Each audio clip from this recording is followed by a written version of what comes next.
Welcome everyone to the final MFA reading series of the semester. Tonight's program we're going to start with Tiffany Sumner. So Tiffany Sumner is completing her first novel in the Rosemont College MFA Creative Writing Program and is the former managing editor of Rothalla Review. She has had over 12 years of experience working in communications for publishing and nonprofit companies such as Temple University, Imprint Communications, The New Yorker, PS Books, and Philadelphia Stories. Her short stories, articles, and book reviews have been published in Pank, Red Door, Mashable, TechCrunch, and other outlets. She holds an MS in Publishing from New York University and a BA in English from Virginia Commonwealth Universities. Please welcome Tiffany. The sun blazed through her blinds. She had clutched her phone all night. She read a text from Ollie. She'd leave him for Manhattan. Had their breakup been a long time coming? How confusing and sad. Saturday was Ollie's night off. At noon, she texted him and asked if he was free to meet for a drink on East Passyunk. At 4 o'clock, she put on a black jersey dress and puce skimmers. She applied light makeup and a dab of violet perfume. It reached 90 degrees that day, although it wasn't as hot as August could be in Philadelphia. After waiting out a summer rain shower, she set out. East Passyunk was about a mile from her apartment. She trod over cobblestone sidewalks and kicked blowing paper scraps, urban tumbleweeds that blew down the street. She rode on a thick, hot, muddy breeze. She entered the bar. "You look beautiful," Ollie said. She sat down next to him on a bar stool. He drank a lager. He wore a black and white shirt, dark jeans, and sneakers. He was freshly shaven, nicked in a few places, and sweat dampened his feathery brown hair. "You're a head-turner yourself," she said. She kissed him and turned her nose up at the taste of tobacco. One of the two women behind them laughed. The bar vibrated. She strained to hear the familiar. Searching for some resemblance of father, sister, or mother, she thought, "Do I laugh like that?" She was always on the lookout. Her family could be anywhere. She's an orphan, by the way, or she was adopted. I meant to say that. "Earth the ag," Ollie said. He kissed her cheek. She faced him. She forced a smile and ordered a glass of wine and olives. She felt nervous. She had two minds about him. She'd dreamed for years, ever since they first started dating, that they'd grow old together, become those senior citizens who people watched on the porch of their house. He made her so comfortable. But how could she keep her mind on her job if she kept coming home for him? She stared at the rows of liquor bottles behind the bar until she couldn't see them. "How are things at work?" Ag asked. "Busy." Ollie tied together two ends of a straw. He scratched a scar on his arm. She asked about his fall menu, but her mind wandered as he talked. What should she bring to New York? Just one bag or two? The green dress or the black one? Perhaps both. "Is there something you want to say?" Ollie said. He ordered a round of drinks and adjusted her legs so that they rested in between his. He placed his hands on her thighs. Did he know her so well that he was aware that she came to deliver bad news? "What?" she said. "I just said the same sentence 3 times and you didn't notice it." He rubbed her leg. "What would happen if I moved to New York?" She sipped her wine and told him about the position at Red. "Next week? How long will you be gone?" "Indefinitely." She grinned to appear confident, suggesting that she'd made her decision. "Don't I get a say in this?" He pinched the bridge of his nose. "I'm talking to you now. It's just, this is important to me," she said. He frowned. He took a moment before speaking and considered his words. "I don't want to stand in your way," he said, but his voice was vinegar. The bartender sat down their drinks. "You aren't, and it's only 2 hours away. There are restaurants in New York. Some of them have to be looking for a chef." "Is that an invitation?" She wasn't prepared to answer him. She heard a woman behind her drop a glass. It broke. The waiter ran over with a broom and dustpan. He swept up the glass. It made a dull clink clink as the shattered pieces and shards deposited into the dustpan.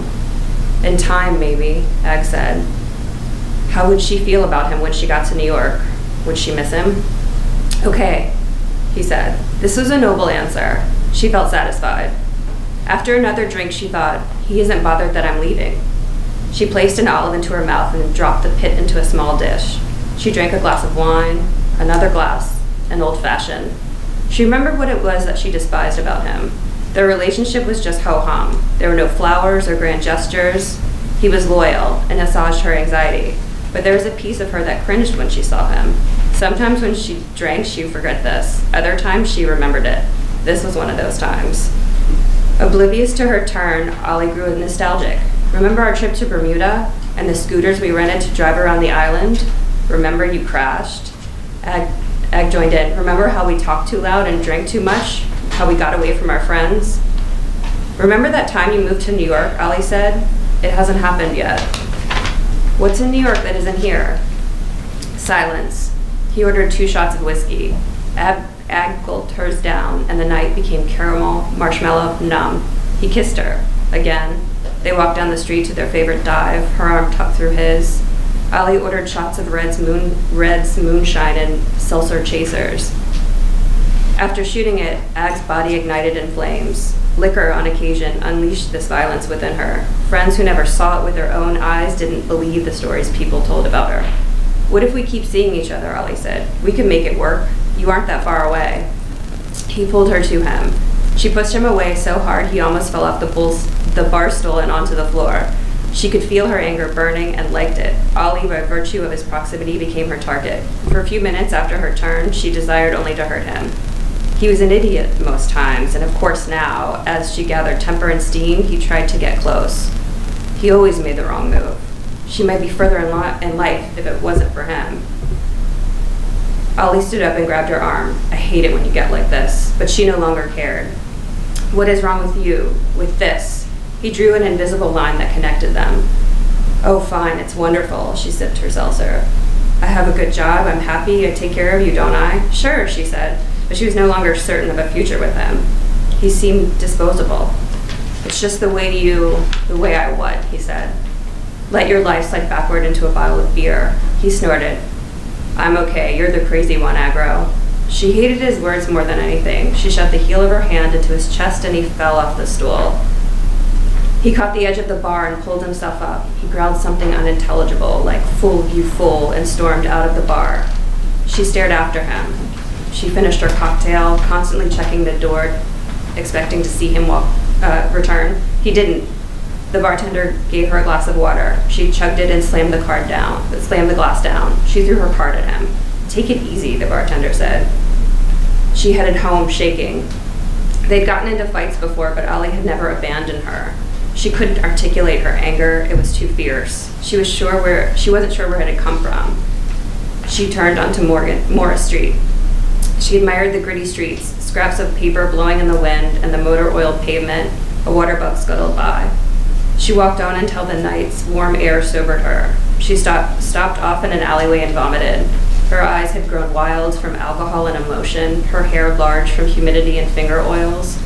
She struggled to understand what had taken place. Her anger remained but turned inward. He'd been harsh, but she was harsher. Regret pressed like a weight on her chest before turning to shame. She screamed. An echo rang through her ears, loudly, so loudly that she forgot she was alone. She called out, "Who is there?" The mocking echo answered her. "Who is there?" The voice of a monster, deep, dark, familiar, sounded around her. Dazed, she stared at the broken cobblestones and after a while turned back towards Morris Street. One foot in front of the other, she walked home. When she got to the clearing, where trucks no longer backfired and bargoers' voices no longer reverberated in her ears, she heard footsteps echoing behind her. Every few blocks, she turned to see who was making the sound, but nobody was there.